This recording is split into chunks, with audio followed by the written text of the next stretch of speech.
جو دعائیں قبولیت میں وقت لے رہی ہیں وہ تمہارے نصیب میں لکھی جا چکی ہیں۔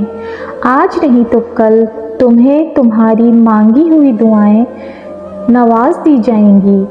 دیر کا مطلب تو یہ ہے کہ تمہارے حق میں خیر کی جا چکی ہے، کیونکہ تمہاری انہی دعاؤں سے تمہاری من پسند چیز تمہاری جھولی میں ڈالی جا چکی ہے۔ اللہ تمہیں تمہاری من پسند چیز سے آزماتا ہے۔ اللہ تمہیں دنیا سے مایوس کر کے اپنے اوپر توکل کروانا سکھاتا ہے۔ اللہ تمہیں لوگوں کے ہاتھوں توڑ کر خود سے جڑواتا ہے۔ تم اللہ سے اپنی دعاؤں کی بہتری مانگا کرو۔ دعاؤں سے فوراً معجزے نہیں ہو جاتے۔ جب دعا مانگنے لگو تو ایک بات یاد رکھو، کن سے فیکون کے سفر تک پہنچنا مشکل ہے مگر ناممکن نہیں ہے، کیونکہ سب کچھ اللہ پاک کے اختیار میں ہے۔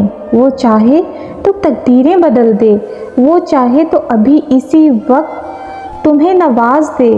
بات ساری یقین کی ہے اور سب اسی کے اختیار میں ہے، لیکن دعا کا راستہ اس نے دیا ہے۔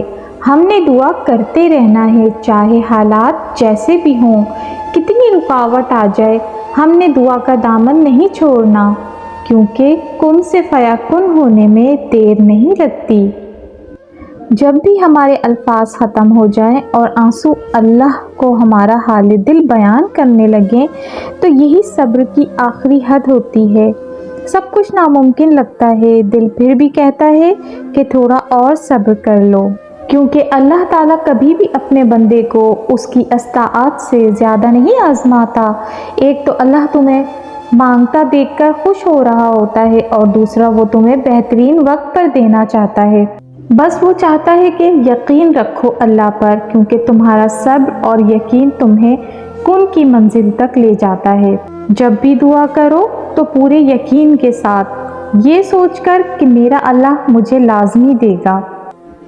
جب تم دل سے پکارتے ہو تو وہ پکار بھی سنتا ہے اور کن بھی فرماتا ہے۔